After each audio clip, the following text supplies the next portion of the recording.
This just gives you the added juice of harvesting losses because you're what it's called is direct indexing. So you're getting directly in a certain index, but you're harvesting losses. So you have the beauty of and the downside. So we're being fair and balanced. SPY could go the other way too. Indexes can go down, but given in 2024, market up about 25%. 2023 market up about 25%. 2025 market up about 15%. So you've got about 65% of gain. If you were harvesting all those years, you might have about 60, 70,000 of losses, but the similar performance with the 65% upside. But now you've harvested some juice for future years where you might have a gain. Today's episode is brought to you by Security Financial Management.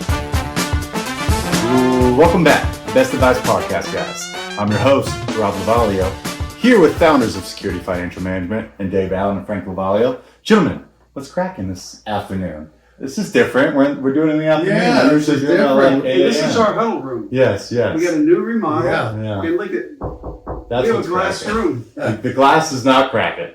The glass is good. It's big, thick glass. We also have our trophies here. This is our trophy room. Not all our trophies, but... Hey, we do got to start off with, because we're excited, we just won the Best of Winter Park for the 7th straight year.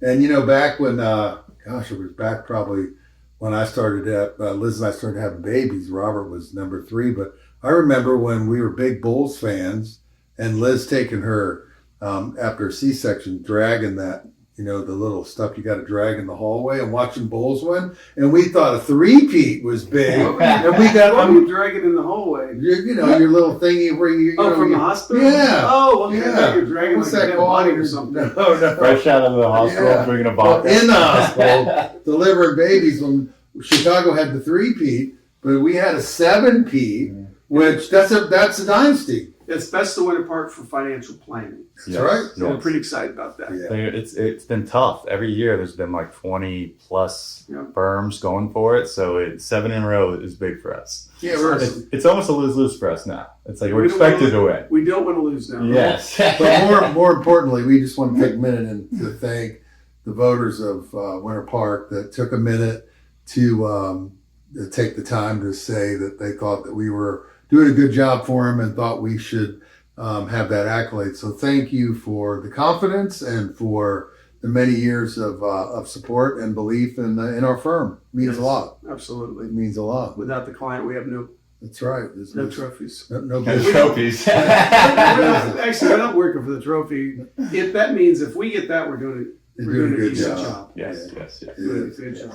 And then we had some fun stuff to talk about. But before that, are you guys like jacked for the holidays? Can you believe that like Halloween came and then all the candy comes and every year I say I'm not going to eat that candy and I try, but then there's leftovers and you know what the newest thing is, Dave and Robert? Snickers with peanut butters wrapped around. Oh, Jeff, eat a Snickers, please. Why? Every time you get hungry, you turn into a diva. Just eat it so we can all coexist. Turn into a diva. Put it in your system, great. Did you get any of those? Yeah, I saw it, but I'm really upset right now because somebody in the office put a big bowl of the Halloween candy up on the front. I hate that. No. I hate that. I mean, there are those Reese's peanut butter Yes, cups. I They're like all the that most stuff. disgustingly good things that are around. Also, the wholesalers that just come in with cookies or like brownies. Yes. Oh my gosh! Thank you, but We're trying to get this girlish figure. I know. It's not, that doesn't help at all. It's feeling unsuccessful. I was telling my friends we just got back from Europe, right? That it was like a bad time because we came in and it was holidays immediately, so you had to know, what's it called? Like I had no plans. I had no like week of crazy. Like came in and it was like we're drinking for the holidays. You were partying and he came back and had a bunch of candy. And No downtime. You went right into it. You got to take the next 2 weeks. We need a cleanse. But before you know it, my gosh, you got Thanksgiving, my favorite holiday, all the food and drink and friendship without buying gifts. And then we go right into Hanukkah and Christmas. And then we got a brand new tax year. And that's what we wanted to talk about. And that is your taxes filed. Slid in right under the deadline this year. Cut it close. Yeah, I had to do them myself, and I had no idea what I was doing. I could tell. Which leads us to the question of the day. Today's question comes from TJ from Ocala. TJ, what you got for us? With tax season coming up, Are there any concepts or suggestions that can help provide tax relief that the general public might not be educated on? Thank you, TJ. Gentlemen, please take this over. There's a strategy called direct indexing. And so basically it's based on. Mm-hmm. Okay. Yeah, I like it. It's based on investing in an index. And this can be structured custom to say, let's say a standard S&P 500. That's what I want to track. Or I want to track an international index, or I want to track a U.S. international or any type of index. And you can custom those. So let's just say there's somebody that wants the S&P 500. They love the S&P 500. So you can structure it where it performs. And in a sense, what you'll do, let me give you the breakdown. It'll own not all 500, but it'll own about 300 individual stocks. So if you have this portfolio, you'll see those 300 positions listed in there. And it tracks pretty close to the S&P. Extremely close. Very Kind of close. mirroring it? They're trying to mirror the performance of it. Okay. So, but there's a tax alpha to it. Alpha means that there's an extra benefit to it that's for your return. So here's what we got. You invested in these 300 plus 250 to 300 stocks. Now, on a daily basis, intraday, they will look for anything, and the computer will track it at any particular day. If something is down, it's showing a loss on paper. They will sell the position. Like, for example, let's say Coca-Cola is down. Coca-Cola is one of the holding. It's down that day. They see an opportunity to harvest the loss. They will sell the Coca-Cola position, and they don't want to lose the possible upside, so they'll put a similar stock position in that position for a short period of time. They might buy Pepsi. My own Pepsi, It's yes. comparable, And so they Pepsi. harvest that loss. Mm-hmm. And so now, let me give you a live example. Sometimes I work best on an example. And here's a live example. Somebody put $1 million in this in May, mid-May.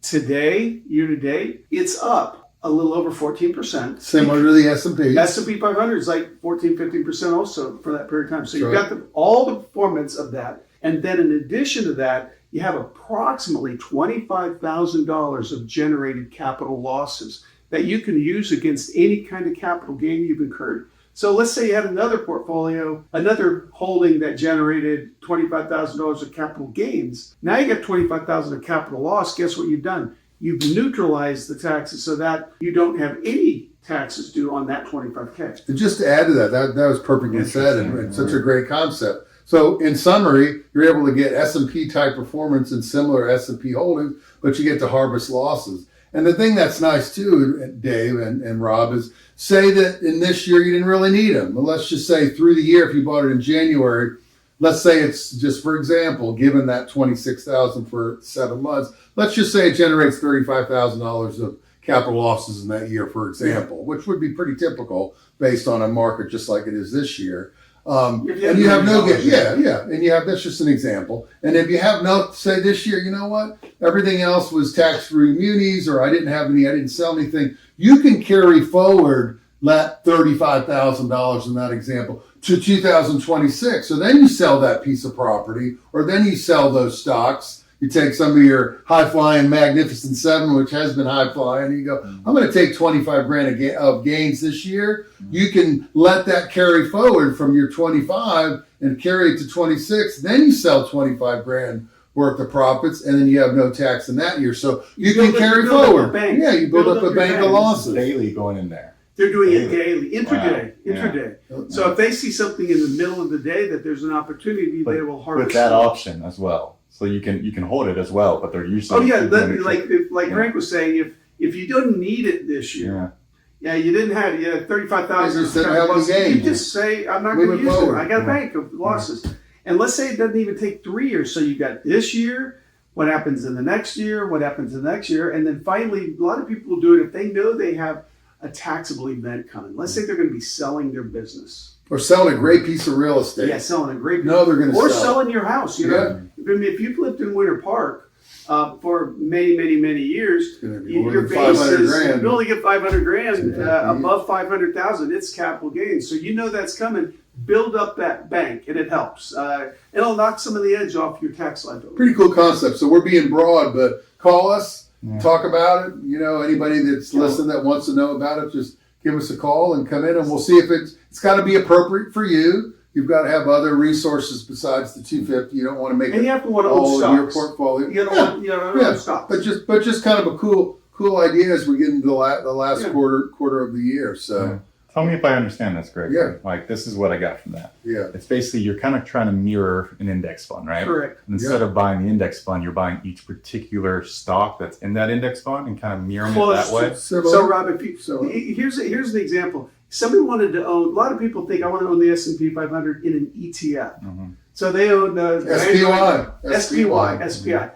It's going to perform. This group of stocks are going to perform very, very similar to the SPI. But what the SPI doesn't have, you can put $100 in the SPI. You can't put $100 in this one. Right. But if you have 250 grand or more, you can do this one. So you'll have very similar performance to SPY with that extra added benefit of harvesting of the tax losses. SPI is just going to be whatever. just let it ride. There's no tax benefit to it. Yeah. It's just, and not saying it's not a bad thing. Nothing wrong with it at all. Yeah, This but- just gives you the added juice of harvesting losses because you're what it's called is direct indexing. So you're getting directly in a certain index, but you're harvesting losses. So you have the beauty of the downside. So we're being fair and balanced. SPY could go the other way too. Indexes can go down, but given in 2024, market up about 25%. 2023, market up about 25%. 2025, market up about 15%. So you've got about 65%